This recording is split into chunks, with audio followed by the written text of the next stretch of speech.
oftentimes hard to predict because sometimes we actually see a really sick version of him. Sometimes it's a little bit less so.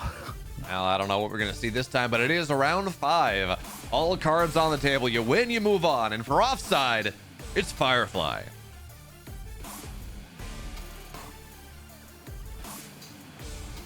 And up here in the top left-hand side of the map, our blue Protoss player, he is Haas.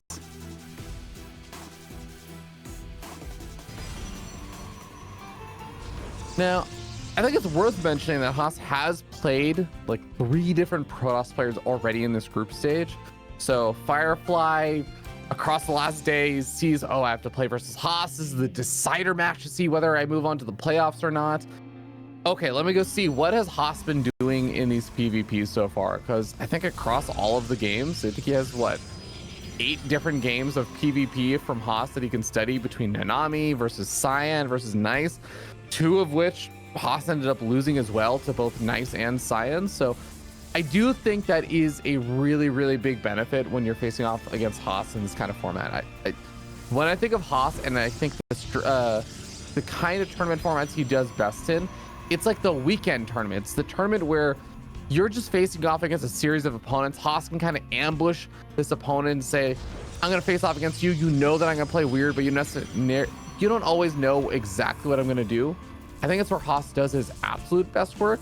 He can still do very well in these kind of prepared formats, but I think it's a little bit harder for him. You know, by that same metric though, Ravi, Firefly has played 5 individual maps against Protoss. He beat him 2-0 or 2-1, excuse me. He lost to set it up actually. But anyway, like, he's played 5 maps as well. And it's one of those things where Haas, you know, yeah, he's got some and yeah, he lost to Lemon. Haas has got some madness to him. Absolutely.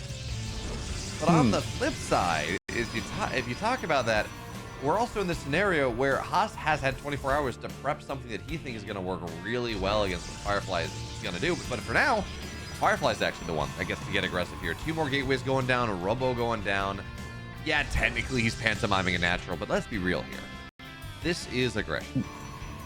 Well, I mean, it's fascinating because Firefly went for the 1 gate opening, which made it look like he was just going to do the 1 gate expand kind of style of things. But because his like natural got blocked for so long and like the probe there, I don't know if this was just like a fake out or something, but he didn't start a gateway unit for such a long time. The first adept, I think, came out after the second, or the 3rd and 4th stalker had already started. So this is going to be really, really weird. A single adept makes its way across the map now, but with such a stalker heavy opening here from Haas, how on earth is Firefly supposed to deal with this outside of literally just, I guess I have a very, very fast immortal? But that's also going to reveal the hand of what he's kind of doing, the fact that he hasn't expanded. So Haas is going to have a lot of time to react to this. This is going to get really, really weird. I'm very interested to see what Firefly's strategy is here. All right, so taking a look at things, right? So this is technically a 3-gate Robo out of Firefly. It's a weird one, though. It's pretty late. That being said, Haas does have his natural on the way. So he spent 450 minerals on a Nexus. There's that. He spent money on a Twilight. He spent money on Blink. None of these things are really gonna matter for the next minute or so. Like when Firefly actually wants to make something happen. Look at the bait here as well. Oh, he's gonna trap. Oh, this is beautiful. And with the sentry buff as well, all the shields go down. It's gonna tickle it to death. Okay, it's dead. Maybe I'm giving the sentries a little bit more credit than they deserve. But I mean, look at this. And Haas, I love the man, but I don't think these 2 gateways right now, that's not what he has to be doing. He has got to defend back at home because this immortal, these stalkers, these sentries, he cancels the Nexus. Yeah, the gateways and the blink, and sure, on the map, that's fun. He's got to deal with something a little bit closer to home, at least at the start here. Yeah, I mean, all of this has really, really not gone very well to start off with. Another couple of these stalkers get force fielded off, and this is just an overwhelming number of units. The immortal can also target fire down that shield battery alongside the stalkers, and I don't know what Haas is supposed to do over here. I don't think there's any numerical way for him to actually defend against that. He doesn't think so either. He taps out. Firefly taking that first game, and I really have to wonder if Haas had moved forward, if he hadn't been distracted by the adept. I mean, very understandably, an adept moving across the map, why wouldn't you focus fire that down? But he didn't actually end up scouting out the natural again. Even though he did the move out with the stalkers, he never got across the map, confirmed that there was no natural or anything there. I think if you realize that, you're either throwing down shield batteries in your natural to try and defend that, or you cancel that earlier. You're trying to get out more shield batteries in a safer spot or something. Like, I think there's a very, very heavy reaction at that point from Haas, but just not getting that scouting information really, really ends up backfiring there. Yeah, just a wild game, weird game too, right? We saw Haas, he proxied gateways, that was not the play. And even he proxied those gateways, by the way, like after he saw the Immortal on the map and after he saw his stalkers get gunned down. So I don't know, maybe this is like, maybe I survived long enough and then I got this really strong counter punch. I don't know. But most games, a 3-gate robo that's delayed by that much shouldn't work. Your opponent should have enough stuff. They should be all properly positioned because, it's a weird timing. Generally, you should have enough stuff to defend by that point. But losing those 2 stalkers on the map, as you said, and then those force fields on the high grounds to gun down 2 more were really nice uses of some force fields. And all that together means you get 4 stalkers for free in an early game like that when it is unit by unit so important. I mean, yeah, Firefly just shoves right through, but it's another day. It's another game. It's going to be Golden Aura map 2. And technically, Ravi, this is where I would start talking about how, wow, Golden Aura is a really defensive map. How are these players? No, this is Firefly and Haas. We're going to find some sort of one weird, 1 base, 2 base, despite the fact that, again, this is a defensive map, not for these 2. Yeah, and I want to know, like, that last game very much so was a kind of fake out build order there from Firefly. He was going for what looked like a 1-gate expand, but he gets his robo up before he even starts up his first gateway unit, it's just very, very strange kind of out there. So I think that was something we should not expect to see again from Firefly, unless he's going for, a 7th level mind game against Haas, which is kind of crazy to even think about trying to do. But yeah, I'm expecting we should see something different, but I also agree that we could very well be seeing still a strange kind of mind games and styles come out from both these players. Yeah, it's going to be interesting, right? We talked about how these players have 24 hours to prepare, right?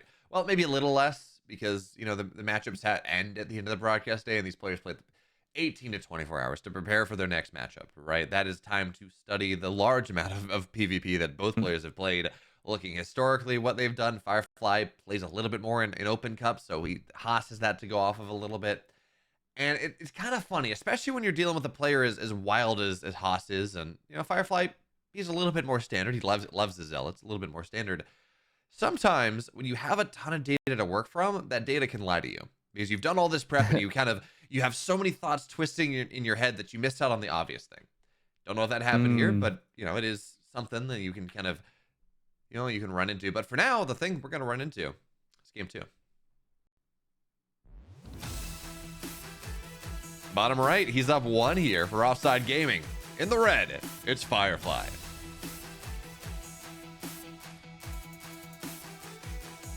And up at the top left-hand side of the map, our blue Protoss player from Taiwan. He is Haas.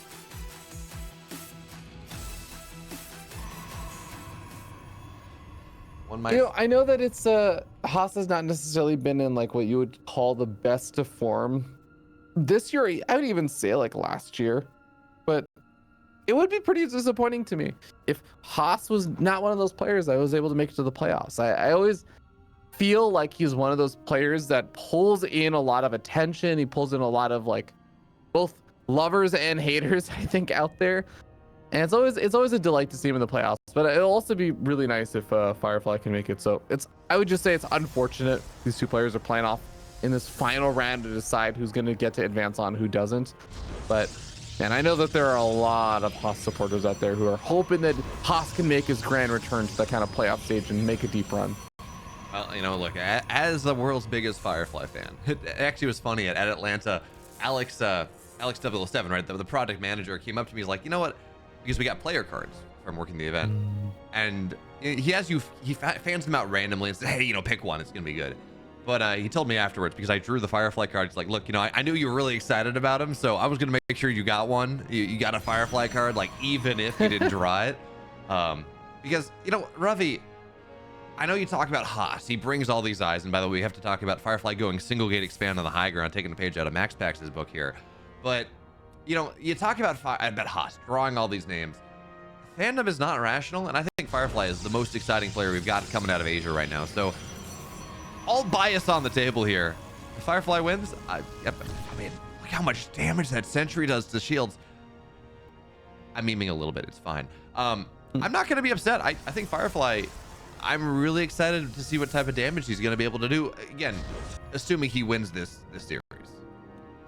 Yeah, I know. I'm also definitely very excited to see what Firefly can make happen. And you're kind of pointing out that this is the 1 gate expand. Again, this 2 Haas might look very similar to the last game in terms of what this looked like it was going to be with a 1 gate expand, except last game there just was never an expand. Haas did not go for the body block on the Nexus and everything because he did go for a proxy pylon, which is going into a proxy Stargate.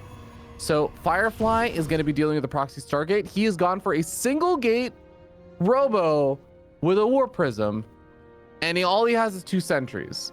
I know that sentries don't have the light tag, so they won't die fast to the Oracle, but Beowulf, we're going to really truly see the test of how effective sentries are at dealing with the Oracle, because Hallucinating Phoenix has scouted out the proxy Stargate. He knows that this is coming, but literally all he has right now are the sentries, and I guess now he does actually have a shield battery each base, which is going to actually be very, very crucial.